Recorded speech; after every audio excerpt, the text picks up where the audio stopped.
And here we go.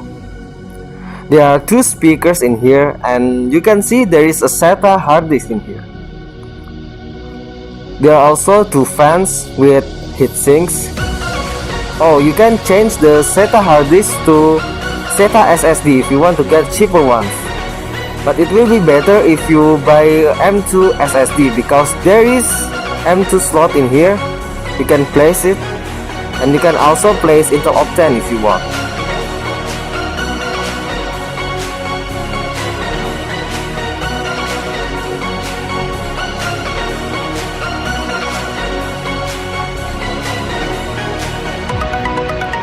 Okay guys, don't forget to click like and subscribe.